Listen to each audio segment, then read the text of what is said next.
KC Laboratory. Sponsored by Emprise Bank. It's the KC Laboratory presented by Emprise Bank, member FDIC. Thank you so much for spending a little bit of time with us here today, whether you're watching out on YouTube or wherever, listening to us on your podcast platform. We are so grateful for you coming hanging out with us a little bit, talking some Chiefs with my dear pals. First, find them on Twitter at Chief in Carolina. Maddie Lane, it feels so good to see Craig's face, you two, I guess, on a more consistent basis here on a Friday show. Good being with you, pals. And people wonder how come I subtweet Kent on the daily about awful takes on Twitter. This man's just out here coming at me, just off the rip. What is this? Craig, what's going on here? Save me, Craig. What is going on? I can't save you. I can't save you at all because you guys, I just want to put this out there. And this is going to be a very controversial take, and we might get kicked off of the internet for this. So I'm just giving you a fair warning right off the bat here. I'm sorry. I'm going to try to make this the best show that I possibly can. And I'm going to try and do that for an entire season. One might metaphorically say I'm going to try and win the podcast game all season long. You will. I'm really going to try my hardest. You 100% will. Are you gonna try your best every single time you come out on here? And it's not even going to be just me. It's going to be all of us, all three of us, because I don't care about individual accolades, as everybody knows. I'm looking to bring the entire team. I want this entire podcast to be at its best and really succeed, because I'm not out here trying to suck half the time. And apparently, that's a really controversial statement that, you can make when you are talking about trying to perform at your best. And apparently it gets in trouble in the media. Well, what made it better is if that person that said these things would have referred to himself in the third person, like Craig was supposed to do for this entire podcast, and he couldn't make it one sentence into this before he started using I. So I'm disappointed. I hope that our beloved Patrick Lavon Mahomes does not suffer the same fate that Craig Stout did and does, in fact, win every single game that he plays this year. Oh, my. It's so controversial. Controversial. I'm going to try to win. It was a goal. It wasn't a prediction. It's so irritating. Anyway. It is. It must be June. It must be June. I mean, Chiefs Twitter's starting to eat themselves alive a little bit. Everybody's getting a little feisty. Maddie's subtweeting me already. I mean, there's infighting between the podcasts already too. I read between the lines, Maddie. I really read between the lines. And you know what else I read between the lines on? I read between the lines on a lot of the Chiefs content or the minimal Chiefs content we've had the privilege of accessing recently. Steve Spagnuolo, Andy Reid, a bunch of players, out on press conferences. There's photos every day. There's little video clips that you're getting, little teasers from the Chiefs' excellent social team. There's all these little bits of information out there. They aren't giving us much. That's just the nature of the summer. But what we all like to do is overreact to the context clues that are evidence in all of the stuff that the Chiefs actually do give us access to. It's like it's better than part of the season. Yeah, it's better than complaining about a player speaking about a goal that he had. Boy, this really got under your skin, huh, Craig? Oh my goodness. I couldn't believe that it actually made it to the Chiefs pressers. I figured that the local guys were just going to be like, not a big deal. And it still made it to the pressers. That's the part that bugged me. I mean, it's like one step up from Patrick Mahomes' cliche of, we're just trying to get better every day. Right. I mean, it's just like a small step up from that. It's not even like a bold take. Breaking football player trying to win a football game. I mean, seriously. But I don't know. I feel like it was like the big three going to Miami and announcing that they were trying to win not one, not two, but not 3 games, but 20 straight games. That's the vibes I got from it. So. Well, we like to read between the lines on what information we're given. It's at least something fun to keep us mildly entertained for at least a couple of hours. And we're going to do that today. We're just kind of look at we've got 6 practices, photos from 6 practices, little video clips here and there, and a bunch of press conferences. Let's try to maybe just see if there's any context clues there about some of the players, some of the things going on at One Arrowhead Drive. And we'll start with this. There is some offensive line photos out there that we do have. And, you can kind of get an idea of what looks to be the starting offensive line for your Kansas City Chiefs. Orlando Brown at left tackle, no surprise. Joe Tooney, the left guard. Shocker so far. I know, right? Creed Humphrey, though. Creed Humphrey appears to be starting. So does Austin Blythe exist even more? Because I haven't seen a photo of him once. That's at least an indicator. Right guard, you've got Kyle Long right now. And at right tackle, Mike Remmers, the veteran in the mix there. That's your group as of right now. It's interesting that, Creed Humphrey just jumps in from day one. It kind of seems like, by all indications, it appears that it did not take Creed Humphrey very long to supplant Austin Blythe. They're just, both guys are having to learn a little bit. So they're probably just kind of getting the young guy in there right away. And that's a good thing for your Kansas City Chiefs. That's a good thing for Creed Humphrey, because getting that guy in the mix right off the bat, that's the one that is the most interesting to me to this point. And I'm very excited about the fact that they're just throwing him into the fire, letting him get, just all the opportunities to get caught up and build some rapport with Patrick Mahomes. For me, that one, I think a lot of people probably should have expected. Not that you'd be crazy to think that a rookie had to earn it. When you go back and listen to Andy Heck's press conference, one, there was a lot of love for Creed Humphrey, his background in terms of understanding the pass protection calls need to be made, his ability on the field. They even went into talking about his wrestling background he even straight up said he doesn't have experience as a wrestler, but he told you how he thinks it can be useful. So I think it's pretty clear that Andy Heck enjoyed Creed Humphrey. And then something that Craig's been talking about a lot ties in perfectly to this. There was a lot of talk about how physical this offensive line group is, how mean they like to play. I think that ties in great with Craig's film rooms that he's been doing going up to this point. A lot more man schemes coming, a lot more gap scheme is coming. And from Creed Humphrey over to Orlando Brown, that left side, man, those three guys are just picture perfect for a lot of the stuff Craig's been talking about. And you can see why Andy Heck's excited about it when you listen to him talk.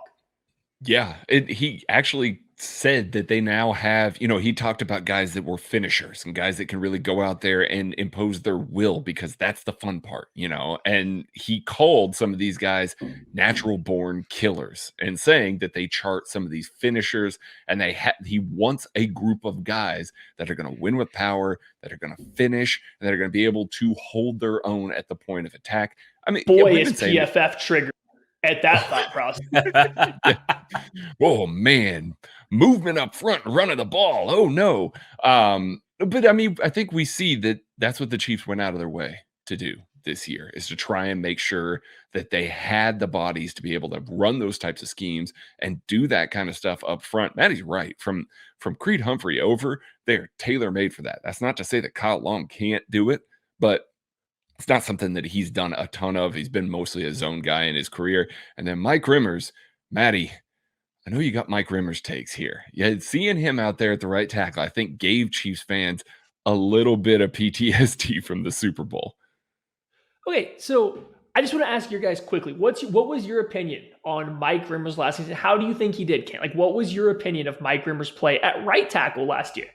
I thought he was a capable right tackle. He wasn't anything that was an absolute game changer, but I actually think for the kind of player he was and what he was asked to do, moving around all over the place, settling in there and playing capable right tackle, I wouldn't say he's anything to write home about. I don't think he's a high bar to clear, but I think you can do worse than him at right tackle as well. Craig?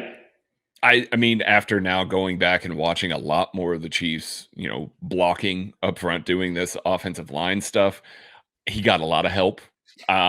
He was not trusted on an island the same way that you saw guys like Mitchell Schwartz or Eric Fisher. So that's a little bit concerning, but I do think that they can make that work a lot better with the group that they have, because I think that they're not going to have to give so much help to everybody else. So I think he is perfectly capable of playing at the level that he did in 2020 at right tackle.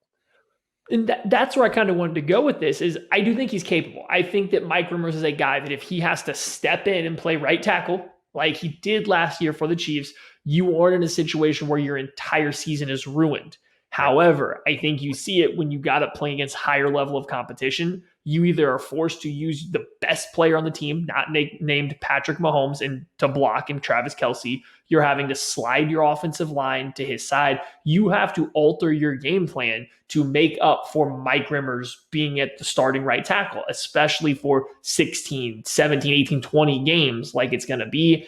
I am a little disappointed that seems to be the direction the Chiefs are going. I think we've seen pictures of Lucas Niang playing left tackle too. So yes, I'm sure he's still clearly in competition. You can jump back in, Kent. Well, I just wanted to say one thing about Mike Remmers is he's a guy that he was someone that, I mean, the Chiefs really needed in a lot of different ways last year. Oh, yeah. I think that they are doing him a service a little bit to not really just hand over the right tackle spot to Lucas Niang. I think it actually works two different ways. They're showing gratitude to Mike Remmers for all he's done, and they're making it hard to supplant him. I think Lucas Niang, they got to dangle that carrot out there for a guy that really hasn't got to play much recently. So I think it serves two things. If you got Mike Remmers sitting out there, that's actually one. Like, I think there's something to be said about Creed Humphrey playing right away. I don't know if there's a ton to say about Mike Remmers being there as of right now, because there's so many questions marks about Lucas Niang right now. I'm fair with that. I'm fair with having Lucas Niang beat him out. My concern with this, and this is kind of what I was diving into, is my concern is Mike Remmers caps this offensive line ceiling incredibly hard. Like, there's a hard cap to how good this offensive line can be across the board because Mike Remmers' ceiling is known. It's not even an average starting level player. It's barely a fringe starting level player, and that's the best you're going to get out of him. I personally would rather see Kyle Long have a chance out there. I'm not saying it would be that much better, but there's a chance it could be. Kyle Long's best season at right tackle was better than Mike Rimmers' best season at right tackle. You could cycle in, whether it's LDT once he makes it to camp, Trey Smith, go back to Andrew Wiley at right guard. There's other guys you could put in there that I think you could field a more talented top 5 offensive lineman. Mike Rimmers being your utility offensive lineman off the bench, your 6th guy. That's a great 6th guy to have. We saw it last year. That's a fantastic 6th guy. Right now, you're assuming it's LDT's your 6th guy. He can't play tackle. So you're now having Niang's your first tackle. LDT's your first interior. You split it up a little bit more when you force Rimmers into starting. So I wish they went a different route to raise the ceiling of this offensive line. I do think it's capped a little bit. And maybe by the time season starts, Lucas Niang takes over. That's quite possible. I don't think Rimmers or Niang, though, really fit the mold that Andy Hack talked about in his presser. I mean, you guys listened to it. Did you really get the feeling that Lucas Niang or Mike Rimmers are natural-born killers on the field? I got the feeling that Andy Heck really loves Trey Smith. Don't we all? Yeah, we do. But I mean, like, Andy Heck is he's a wonderful presser. I really enjoy listening to Andy Heck's pressers. He's got a very even keel to him. He gives a lot of information without oversharing. So I'm sure Andy Reid is more than happy to put him on the podium, anytime that he can.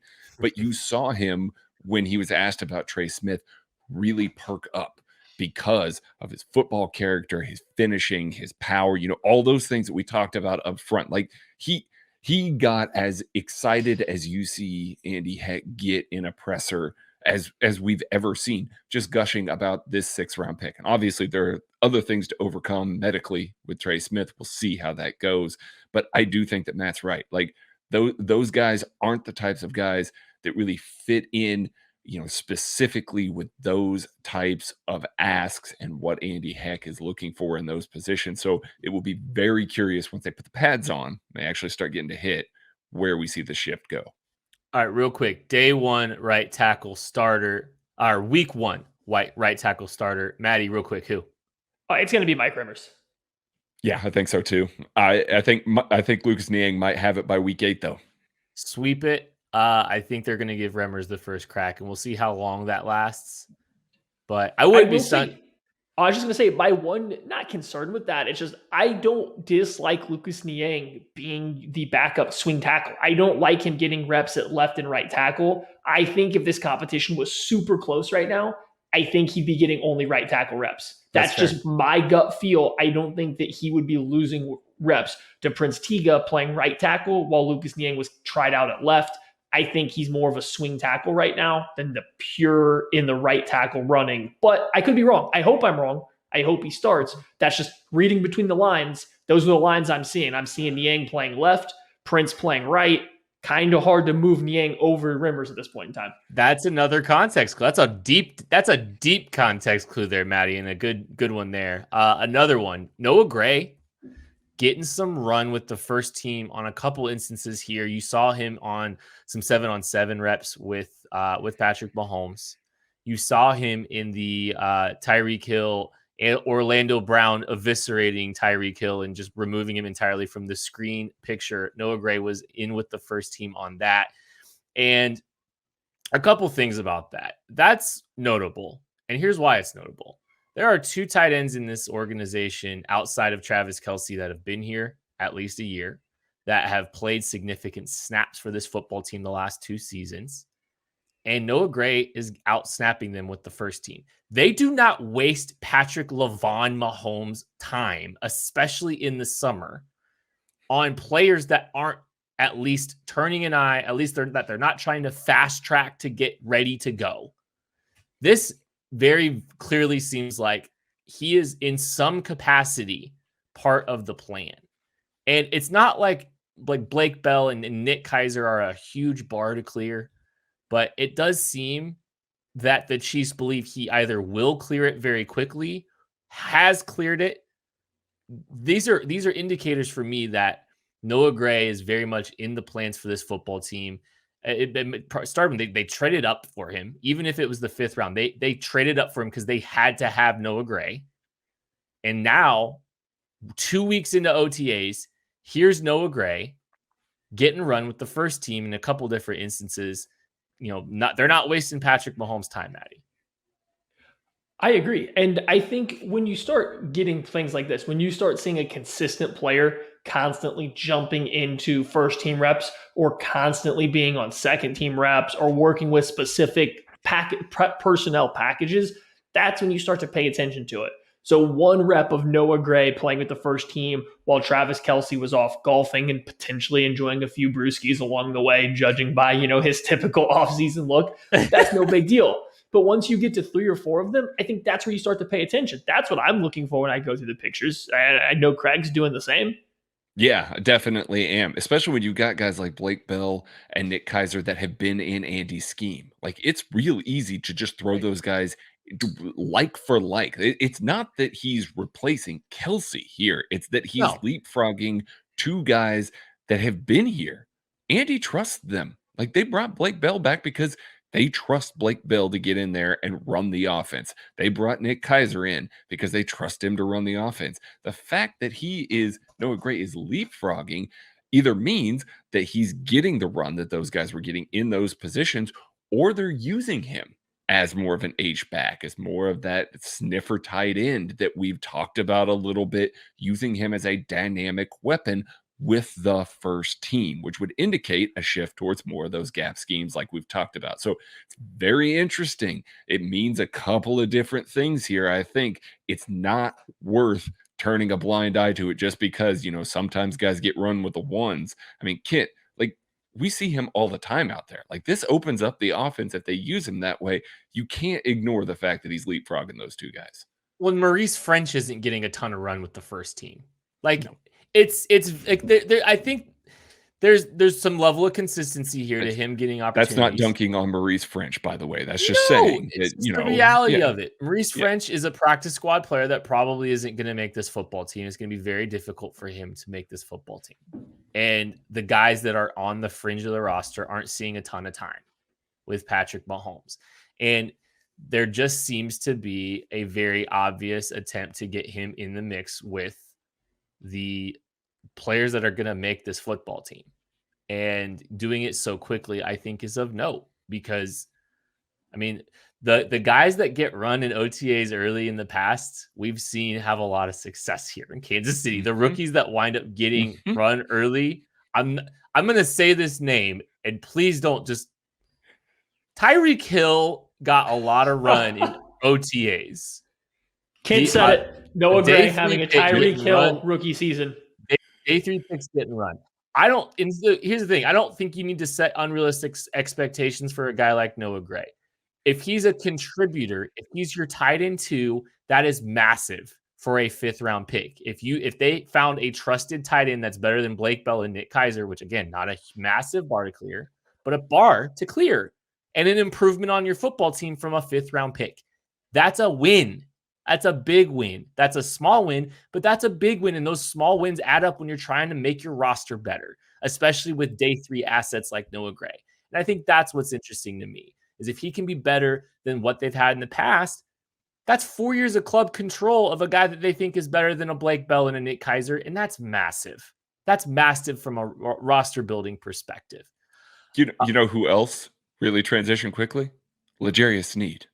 Right. Also, quick transition. Showed up in OTAs almost immediately. These guys do make a difference when they are consistently in those positions. Can I play devil's advocate now? Yes, please. Sure, fine. I want you to. Just don't last year, who took Travis Kelce's reps in camp? Because it wasn't Keiser. It was Ricky Seals-Jones. Why? Because he's the same type of player. Now, I'm not saying that Noah Gray is only getting reps because he's more athletic than Blake Bell and Nick Keiser, and he's a better receiver.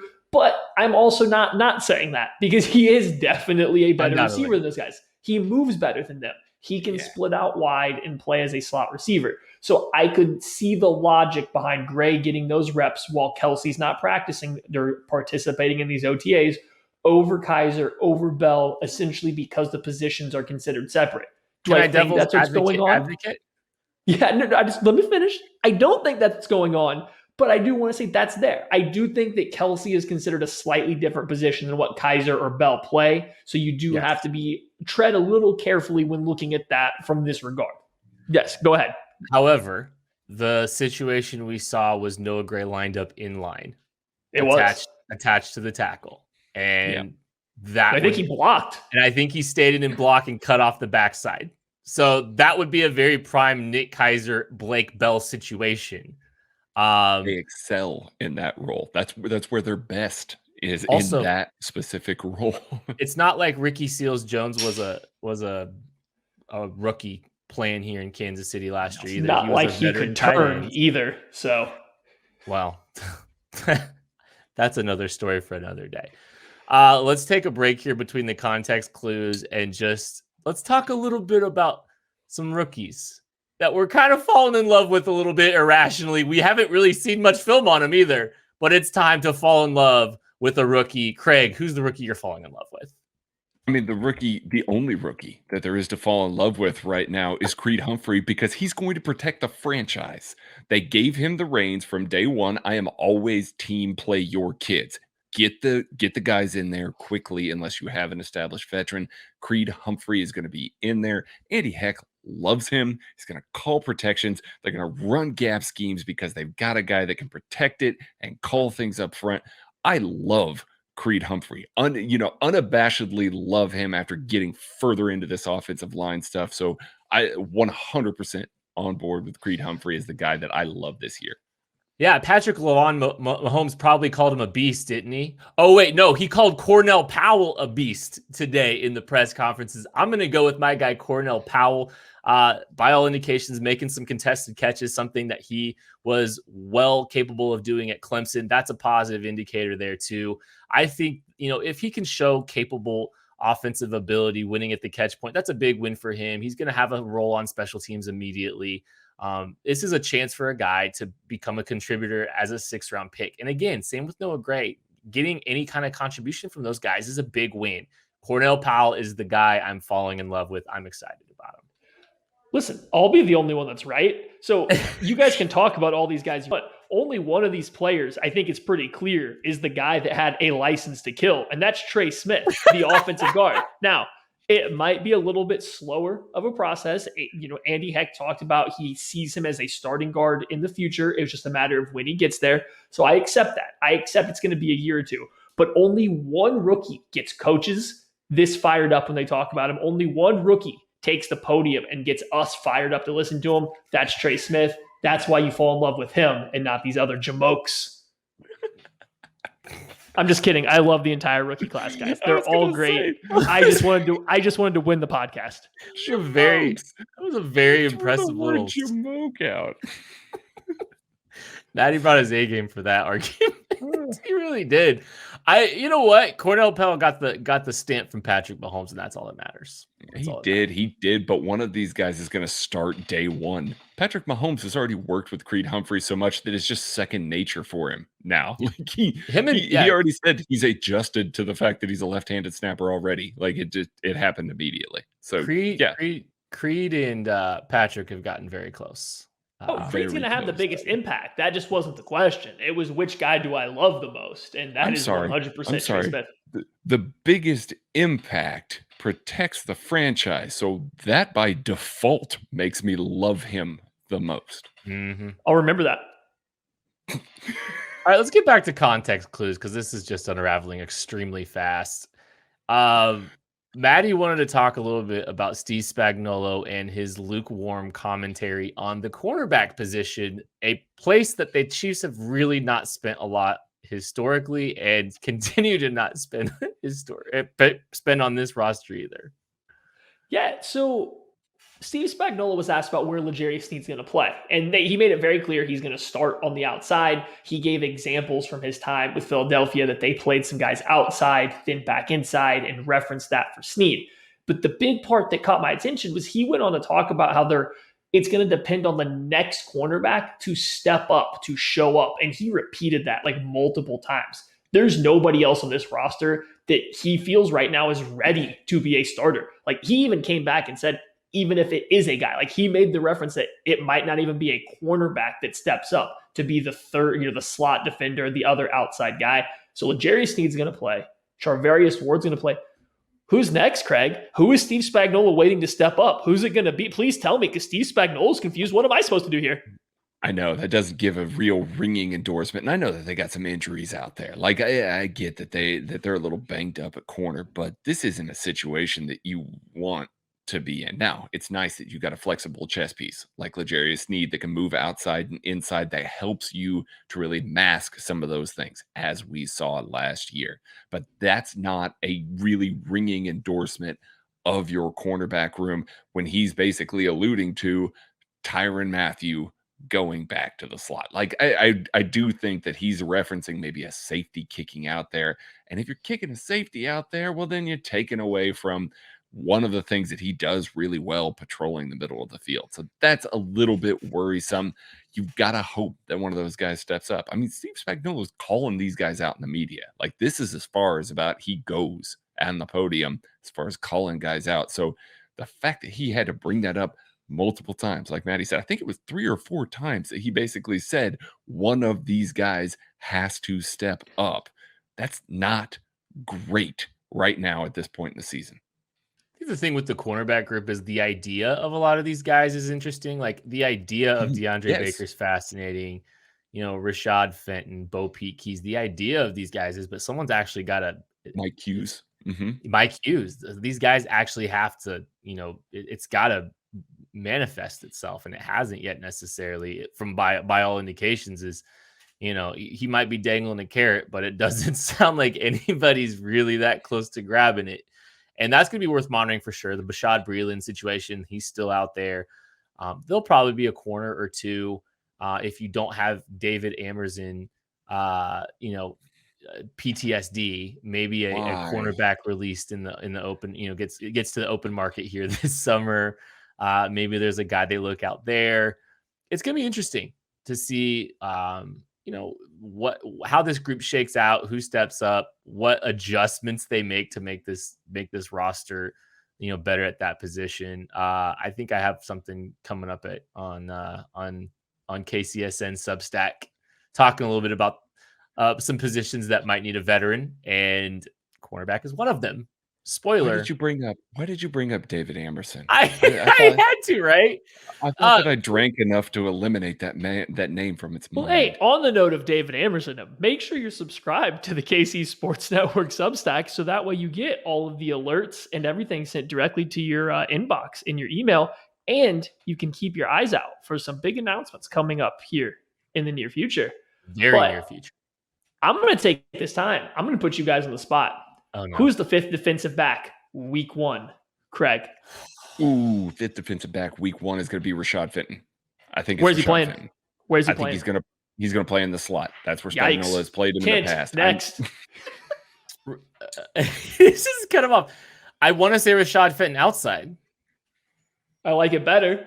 Still scary, but I like it better. I'm going to go with Dan Sorensen with Tyrann Mathieu playing in the slot because I think that's your week 1 move. I am hoping by week 9 to 10, we get Mike Hughes in the slot and Tyrann Mathieu can stay at safety and something like that. That's my hope. So wait, Dan Sorensen's not 4? He's not defensive back 4? And why are we going Juan Thornhill, Craig? I think Juan right Thornhill. Now, he's just not practicing.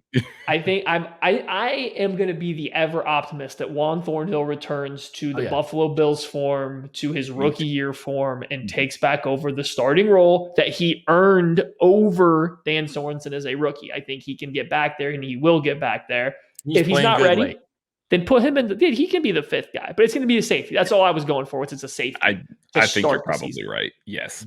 Devin Key was in a photo getting reps with Dan Sorensen. Yep. Let's go. Fascinating.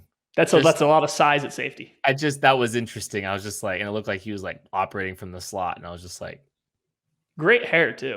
Great hair, but that was just out of left field. That one was interesting. It was a second team rep, very obviously.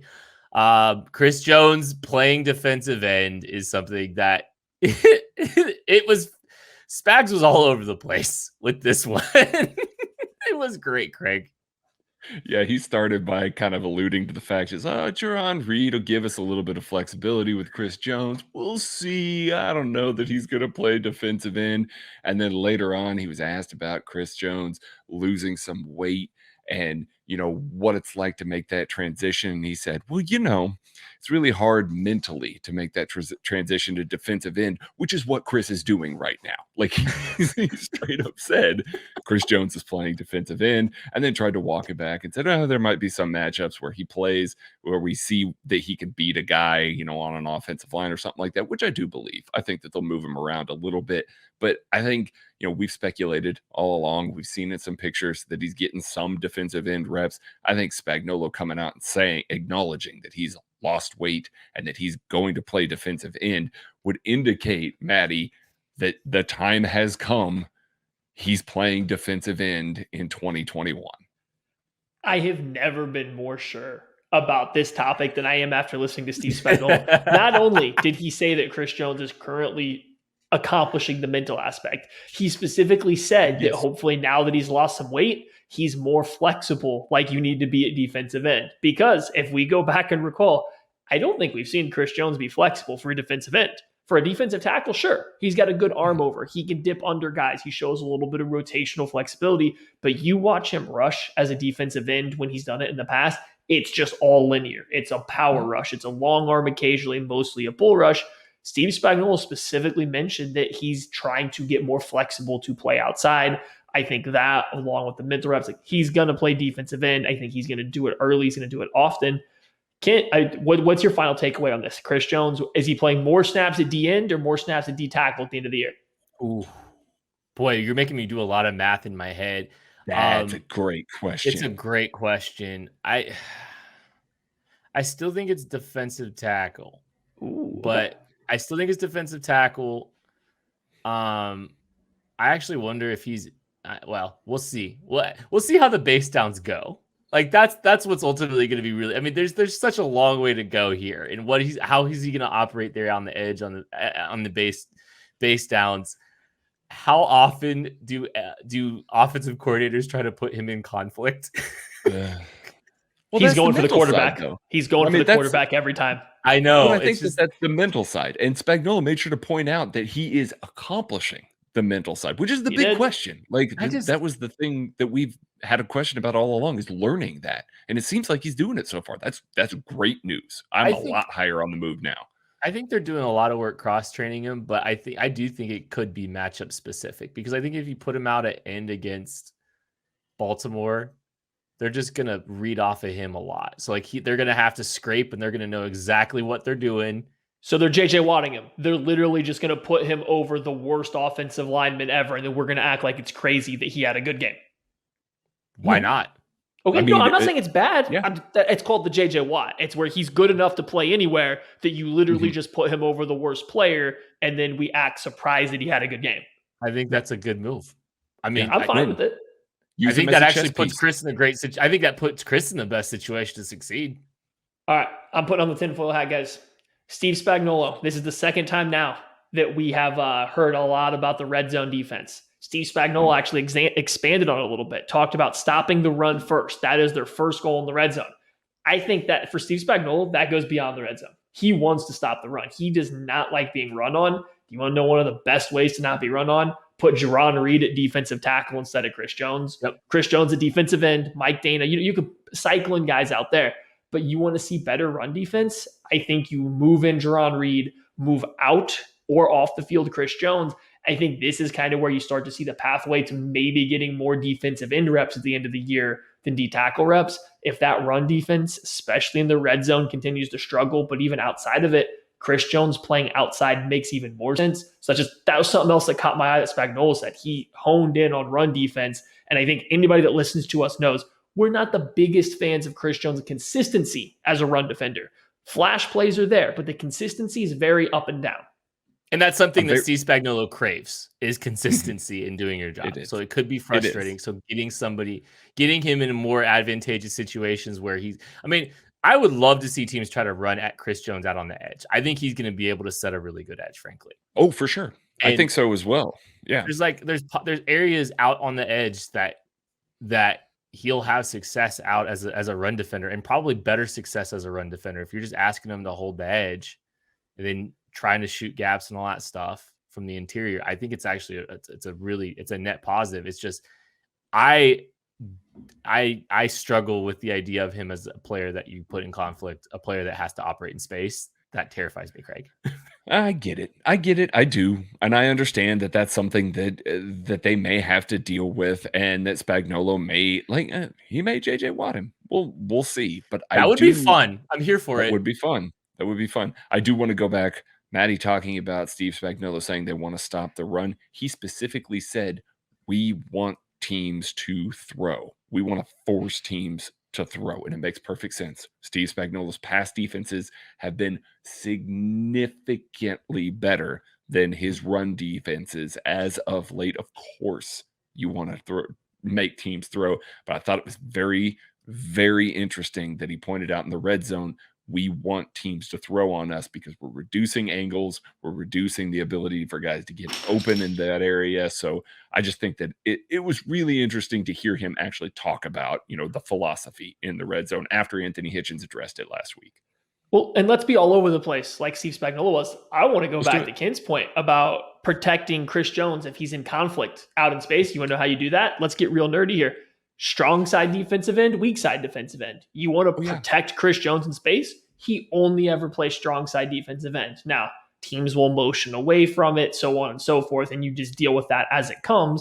But you can very easily put Chris Jones as the strong side D end. That puts a linebacker as the overhang. The linebacker is going to be able to help with him being in conflict versus a lot of these option plays. You let Frank Clark take on not an easier job, but a little bit less physically demanding job because they've never really switched guys. Frank Clark has played both sides, but he hasn't predominantly played weak or strong. Maybe let him play a little bit more weak. Let him be less of the focal point of the run defense. Let it be Chris Jones when he's playing out on the edge. That also can remove him from some of this conflict. I think that's just a way you can insulate him a little bit from that exact issue going forward. That was just something that came into my head while Kent was going on about the space. Well, and if it's Baltimore, they're going to run away from Frank Clark as much as they possibly can, as we saw 2 years ago. They were terrified of running at Frank Clark. So by all means, run into Chris Jones as a strong side defensive end with a linebacker shaded on the outside of him. Run into the teeth of the defense, please. Oh my God, Villanueva trying to block Chris Jones right now is going to be a sight to behold. I watched some Alejandro Villanueva when I was thinking the Chiefs might consider signing him. Guy's cooked, number one, but he is not handling power at all. That's a fun matchup. I think he got paid. Did he get paid similarly to Eric Fisher? And Eric Fisher may not even play for half the year. Yeah, but one's good and one's not. I know. It's just interesting. Like half an Eric Fisher was worth similar to an Alejandro Villanueva. All right, let's talk here a little bit about the linebackers. There was some comments about both Willie Gay and Nick Bolton that were worth addressing. Linebacker seems like a very important position to this football team, and there's still very many question marks, even with the young players that they've got in the mix, Maddie. So there was a lot to be talked about the linebackers. Bolton, Willie Gay, new coaches, who's in control there, so on and so forth. Somebody's going to have to help me. I don't want to call him Flagioli like everybody else does. It's Flagioli. How did Ken Flagioli? Flagioli? Ken Flagioli had a lot of really nice things to say about Anthony Hitchens. And there's been a lot of people, including us, that have speculated a little bit that Anthony Hitchens not necessarily is on the outs, but the Chiefs were maybe looking for his direct replacement, so on and so forth. And I'm not saying they're not, but boy, that was a lot of praise for Anthony Hitchens, specifically on the mental side. Like Flagioli went above and beyond to talk about how he calls all these different plays on the line of scrimmage. He calls all this different stuff. He will override what the defensive coordinator calls occasionally, and it's the right move. They have gone out of their way to talk up Anthony Hitchens this offseason, to put him on the podium. I really wonder if they might just like him a whole lot more than I think a lot of fans do. Maybe we should not be so gung-ho to think Anthony Hitchens is playing his final season with the Chiefs, because, boy, everybody seems to love him. Yeah. I mean, Flagioli went out of his way to say that as Anthony Hitchens was out there calling checks at the line of scrimmage and making adjustments, he said, man, you deserve a raise because you are going above and beyond. This is a dude that's been coaching linebackers in the league forever. Like, I mean, he's been around for a long time. He's in a lot of really good linebackers in a lot of different schemes. And the fact that he's sitting there watching Anthony Hitchens coach these guys, make checks at the line. He called them the eraser, basically covering up when a defensive coordinator makes the wrong call. He's the guy that has to come out there and say, nah, we ain't doing that. We're shifting to this. And he was just floored by how well Anthony Hitchens did that. Ken Flagioli is not the type of guy to give a bunch of lip service. Like, I think that this is genuine. I don't think he's just talking him up. I think that this is real, that this is genuine. I think he just really loves what he brings to the table.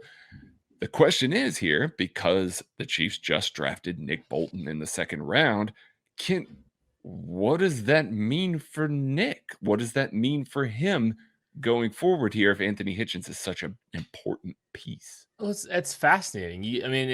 Steve Spagnuolo was, I don't want to say non-committal about Nick Bolton's role early, but it was kind of, we'll see. And I think he said similarly about Willie Gay as well. It's both of these young guys that they're like, I don't want to say they're not, it's not lukewarm. It's just you would like to see the positioning of how they're talking about them be a little bit different. Both of these guys is maybe a little bit of, they're picking it up quick. We're really excited about what they're looking at. It was more like, we'll see how we'll use them.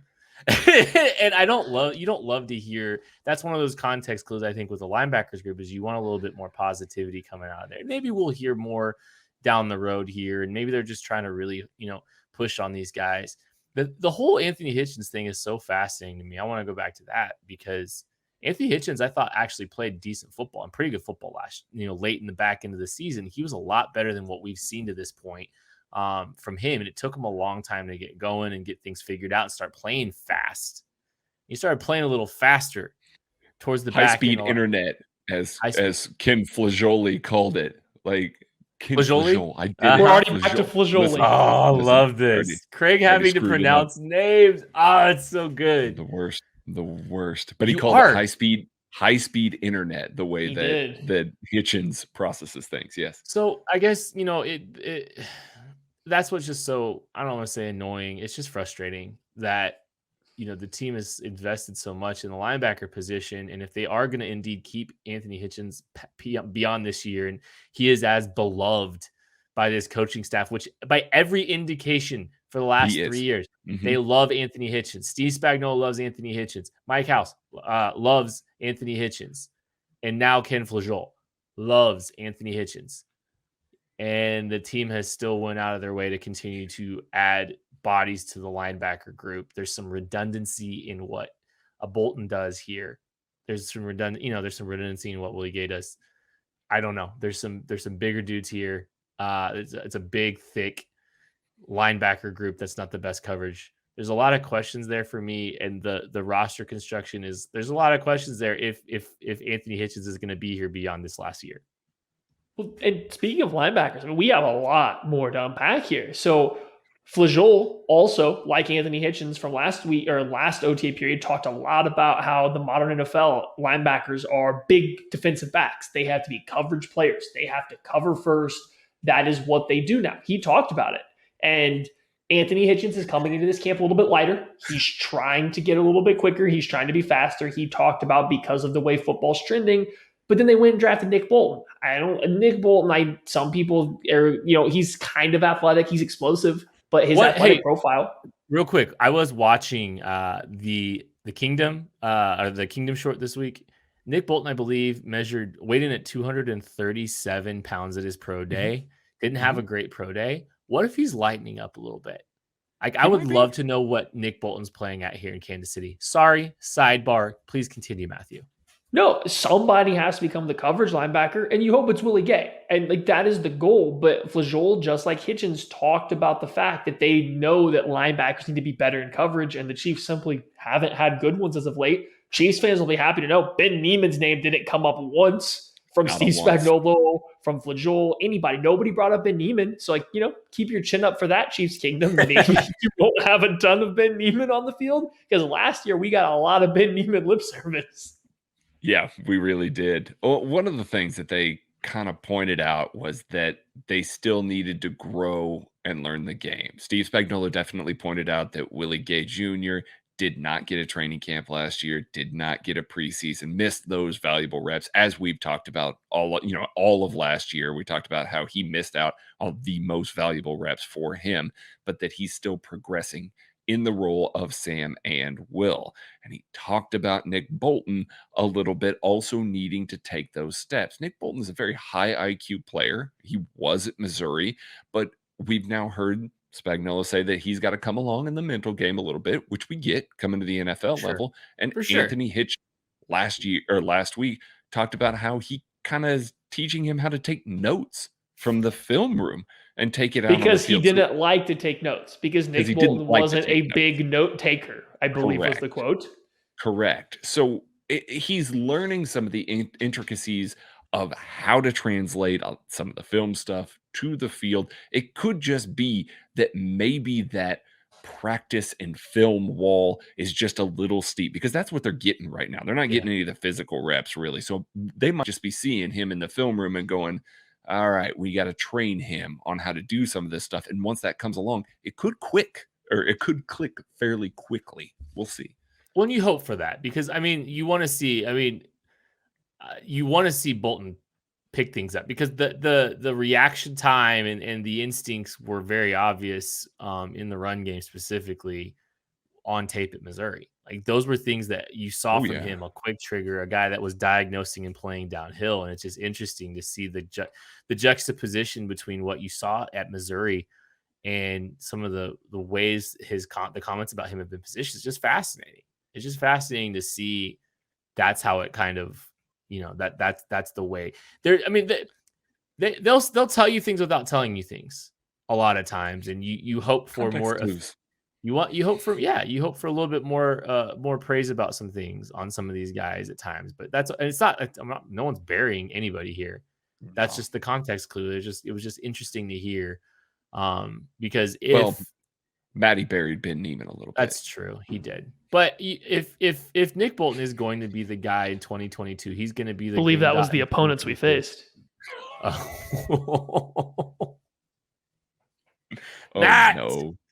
Oh no. Anyways, I want Nick Bolton to be the green dot in 2022 if they're moving on from Anthony Hitchens, and you just hope that he's not projecting. Well, yeah, he's projecting towards that. He's progressing and getting to become that guy, because that's really what you want to see happen. All right, hold up. We got more linebacker talk, Kent. Don't quit trying to cut off defense, man. He's so done with defense. Come on. This guy's just trying. It's real hard to get back to quarterback stuff. I'm out. So we didn't talk about Camelea Correa being released. Mm-hmm. That's do we need to talk about that? I think that's worth talking about. He was a linebacker. We're talking about linebackers. This is like the 13th time the Chiefs have tried to add a rush Sam, but it hasn't made it past camp. So not something that they are married to. So he got released. But the only reason I thought of that is Spagnuolo got hired as an outside linebacker coach, and it caught my attention because it really did make me wonder what was going on with Matt House, how it was going, to put out any potential fires. Everybody, Andy Reid, Steve Spagnuolo, Spagnuolo, everybody was really complimentary of what Matt House has been doing with the linebacker group. So what that's left Spagnuolo's job to be, and I think this is going to be really good. Steve Spagnuolo talked about it on game day. He's really good making adjustments on game day, understanding what offensive schemes are trying to do against them. So I think, yes, he's there to help during the week. He's a coach. He's obviously going to do that. He talked about how he'll do anything that's asked of him, but I think they really hired him for some peace of mind on game days. He might take over a little bit more of the linebacker coaching during the game, helping these guys notice trends, notice things that are happening in the game. Matt House will handle other stuff. I just don't think this is the beginning of Matt House being on the outs, whereas it kind of looked like that on the surface when they brought in a long-tenured linebackers coach that Andy Reid knew, that Steve Spagnuolo knew, that had coached with all these guys. So just feel safe if you're a Matt House fan like I am. I don't think that means anything in that regard. Yeah, I fully agree with that. I think that we're going to see Ken Spagnuolo during the week kind of cleaning up a lot of the stuff. He talked about how he'd been a defensive coordinator before, he'd been a linebackers coach before. He understands the intricacies of doing all of those things and how much it puts on the plate of those coaches. So he's there to kind of alleviate a lot of that stuff. And then, yeah, Maddie, like you said, like Spagnuolo talked about how great he is on game day. Or maybe that was Andy Reid, one of the two. They were both effusive in their praise of him. So they really discussed how he's going to bring things to the table, help make adjustments. I actually got really high on Ken Spagnuolo. I really did. Just listening to everybody talk about what he's going to do and listening to him talk about what he's going to do, just because, like, oh man, yeah, this is like Brad Childress was for the Chiefs a couple of years ago. I think that was just you trying to process how to pronounce his name. They got you. Okay. We've heard like 3 different versions already. I see how it is. I see how it is. Listen, man. Flagioli. Sorry, Ken. I'm so sorry. So sorry. You are so fragile. All right, compose yourself and sign us off, Kent. Take a breath. Is that it? What a great transition to close this thing out. That is going to do it for another episode of the KC Laboratory. Thank you guys so much for listening. Be sure to subscribe to the KCSN Substack, kcn.substack.com. Subscribe to the YouTube. Follow us on Twitter at KC Sports Network. All that good stuff. Appreciate you. Catch you later. Yo.